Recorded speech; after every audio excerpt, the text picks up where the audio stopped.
রাহিবের ডাক শুনে আমি তাড়াতাড়ি দরজার দিকে গেলাম। রাহিব, আমি আমি রান্নাঘরে ছিলাম। রাহিব ঘরে ঢোকে, চোখ বুলিয়ে নেয় চারপাশ, পরিষ্কার বিছানা, পরিচ্ছন্ন ঘর। এক মুহূর্ত থামে। আজ শফিক আসেনি, তাই না? আমি মাথা নেড়ে জবাব দিলাম, না। আমি পাশের লোকটাকে ডেকেছিলাম। রাহিব তাকিয়ে থাকে খুব গভীরভাবে। এই তাকানোটা আমি চিনি। এই তাকানো মানে রাহিব বুঝে ফেলেছে কিছু একটা হয়েছে। তুমি কি আব্বার ঘরে ঢুকেছিলে? আমি চুপ করে থাকি। চুপ থাকা এখন সবচেয়ে বড় স্বীকারোক্তি। রাহিবের মুখ শক্ত হয়ে যায়। মিতু, আমি একটা কথা বলেছিলাম। আমি জানি। তাহলে? আমি চোখ তুলে সরাসরি তাকাই। যদি আমি না ঢুকতাম উনি আজ সারাদিন নোংরা অবস্থায় থাকতেন। রাহিব কিছুক্ষণ চুপ করে থাকে, তারপর ধীরে বলে, তুমি জানো না তুমি কি খুলে ফেলেছ। এই কথাটার ভেতরে হুমকি নেই, ভয় আছে। আমার গলা শুকিয়ে আসে। আমি দাগ দেখেছি। রাহিবের চোখ বড় হয়ে যায়। কোন দাগ? বাবার শরীরে আগুনের পোড়া দাগ। রাহিব চেয়ারে বসে পড়ে, হাত দিয়ে মুখ ঢাকে, অনেকক্ষণ কিছু বলে না। তারপর খুব আস্তে বলে, বাবা বলেছিল এই দিনটা আসবে। আমি অবাক হয়ে গেলাম। মানে? তুমি জানো না মিতু, আব্বা কি ছিলেন? উনি শুধু আমার বাবা না, এক সময় উনি ছিলেন অন্য মানুষ। তুমি যে আগুনের রাতটার কথা বলছো, সেই রাতে বাবা পুলিশে আত্মসমর্পণ করেছিলেন। আমার শরীর ঠান্ডা হয়েছে। কি? ওই আগুনটা দুর্ঘটনা ছিল না। আমার মাথার ভেতর যেন সবকিছু শূন্য হয়ে গেছে। তাহলে? রাহিব চোখ নামিয়ে বলে, ওই বাড়িতে লুকিয়ে রাখা ছিল কিছু মানুষ, কিছু নাম, কিছু টাকা। কিসের টাকা? কি সব বলছো রাহিব? কালো টাকা। আগুনটা লাগানো হয়েছিল প্রমাণ নষ্ট করার জন্য। তাহলে আমি? রাহিব খুব ধীরে বলে, তুমি ভুল জায়গায় ছিলে, ভুল সময়ে। বাবা ঢুকেছিল শুধু তোমার জন্য না। তাহলে? উনি ঢুকেছিল নিজের পাপের মধ্যে থেকে একজনকে অন্তত বাঁচাতে। আমার চোখে জল আসে। উনি আমাকে বাঁচিয়েছেন, আর আমার পরিবার? রাহিব কিছু বলে না। এই না বলাটাই সবচেয়ে ভয়ঙ্কর। ঠিক তখনই আমার শ্বশুরের ঘর থেকে একটা শব্দ আসে। একটা খুব ছোট শব্দ, কিন্তু পরিষ্কার একটা অক্ষর, ভাঙা ভাঙা কষ্টে বের হওয়া, মিতু। আমি আর রাহিব দুজনেই জমে যাই। কারণ 5 বছরেই প্রথম আমার শ্বশুর কথা বললেন। আর দরজার ওপাশে কারা যেন ফিসফিস করে উঠল। কারণ ওই বাড়িতে এই মুহূর্তে শুধু আমরা 3 জনই ছিলাম। তাহলে কাদের কথার ফিসফিস শব্দ শোনা যাচ্ছে? আমার শ্বশুরের শ্বাস ভারী হয়ে উঠছে, চোখ আধ খোলা, ঠোঁট কাঁপছে, যেন বহু বছর পরে আবার কোনো বোঝা নড়ছে ভেতরে। মিতু। এই নামটা তিনি ঠিক উচ্চারণ করেননি, কিন্তু ভুলও বলেননি। আমি ধীরে এগিয়ে যাই। আব্বা। রাহিব এক পা এগোয়, আবার থেমে যায়। তার চোখে আতঙ্ক, শিশুর মতো আতঙ্ক। বাবা। আমার শ্বশুর চোখ ঘোরান, দরজার দিকে তাকিয়ে খুব কষ্টে ভাঙা স্বরে বললেন, ওরা এসেছে। একটা ভাঙা শব্দে মোড়া রহস্যময় একটা বাক্য, কিন্তু ঘরের বাতাস হঠাৎ ভারী হয়ে যায়। আমি ফিসফিস করে বললাম, কারা আব্বা? আমার শ্বশুর জবাব দেন না, শুধু চোখ বন্ধ করেন। আর ঠিক তখনই নিচতলা থেকে ঠক করে কিছু পড়ার শব্দ। রাহিব সজোরে শ্বাস টানে। মিতু, তুমি শুনলে? আমি মাথা নাড়লাম। আরও একটা শব্দ, এইবার পরিষ্কার, পায়ের শব্দ। কেউ হাঁটছে, ধীরে, পরিমিত, যেন বাড়িটা তার চেনা।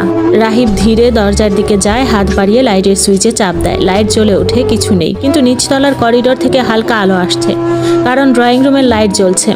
রাহিব ফিসফিসিয়ে বলে, আমি তো সেটা বন্ধ করেই এসেছিলাম। আমার বুকের ভেতর একটা অদ্ভুত অনুভূতি ওঠে, যেন এই অন্ধকারটা আমাকে চেনে। রাহিব নিচে নামতে চায়। আমি তার হাত চেপে ধরি। একা যেও না।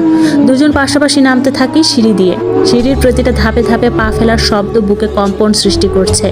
নিজের পায়ের শব্দ এতটা ভয়ানক হতে পারে অগত্যা জানা ছিল না।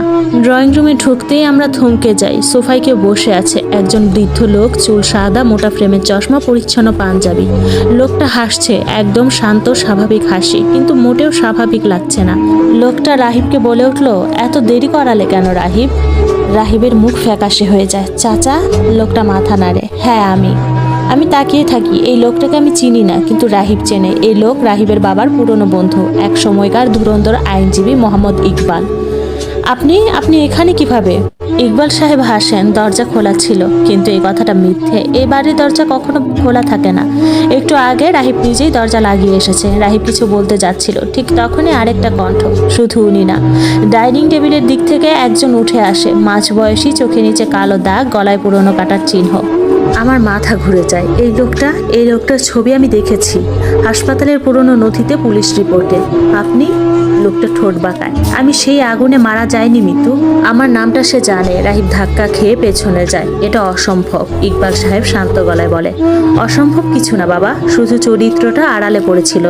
আমি তখন প্রশ্ন করলাম, আপনারা কি চান? সবাই আমার দিকে তাকিয়ে। ইকবাল সাহেব উঠে দাঁড়ান। সত্যটা। আমি হাসি, কিন্তু সেই হাসিতে আনন্দ নেই। সত্য তো অনেক দেরিতে পেয়েছি। লোকটা তখন এগিয়ে আসে। না, পুরোটা না। রাহিব চিৎকার করে ওঠে, বাবা অসুস্থ, আপনারা এখান থেকে চলে যান। ইকবাল সাহেবের চোখ কঠিন হয়ে যায়। তোমার বাবা অসুস্থ না রাহিব, উনি শাস্তি ভোগ করছেন। 15 বছর আগে এই বাড়িতেই শেষ মিটিং হয়েছিল। আমার বুকটা ধক করে ওঠে। এই বাড়ি? হ্যাঁ, এই বাড়ির বেসমেন্টে। আমি রাহিবের দিকে তাকাই। তুমি বলনি? রাহিব চোখ নামিয়ে ফেলে। আমি জানতাম না। ইকবাল সাহেব বলতেই থাকে, আগুন লাগানো হয়েছিল প্রমাণ পোড়ানোর জন্য, কিন্তু সবাই মারা যায়নি, কেউ কেউ হারিয়ে গিয়েছিল। আমরা এসেছি স্মৃতি নিতে। কি স্মৃতি? কার স্মৃতি? ইকবাল সাহেব উপরের দিকে তাকান। আমার শ্বশুর। তিনি কথা বলতে পারেন না, কিন্তু সবকিছু মনে রাখতে পারেন। একটা কণ্ঠ পেছন থেকে, আর এখন তিনি আবার কথা বলতে শুরু করেছেন। সবাই ঘুরে তাকায়। সিঁড়ির উপর হুইল চেয়ারে বসে আছে আমার শ্বশুর। চোখ জ্বলছে। যে চোখ এতদিন মৃত ছিল এখন জীবিত। অনেক দেরি করেছে তোমরা। কণ্ঠটা ভাঙা কিন্তু স্পষ্ট। কিন্তু দেরি মানেই শেষ না। আমার চোখে জল আসে। আব্বা। আমার শ্বশুর তাকান আমার দিকে। মা, আমি তোমার কাছে ক্ষমা চাই না। এই কথাটা শোনার জন্য আমি মোটেই প্রস্তুত ছিলাম না। আমি শুধু চাই সত্যটা বের হোক। ইকবাল সাহেব ধীরে মাথা নাড়েন। তাহলে শুরু করা যাক।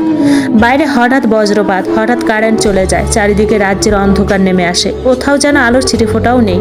আর সেই অন্ধকারের ভেতর দরজা খোলার শব্দ, বেসমেন্টের দরজা। যে দরজা সবসময় বন্ধ থাকতো। বন্ধ দরজার পেছনে কি আছে? কে খুললো সেই দরজা?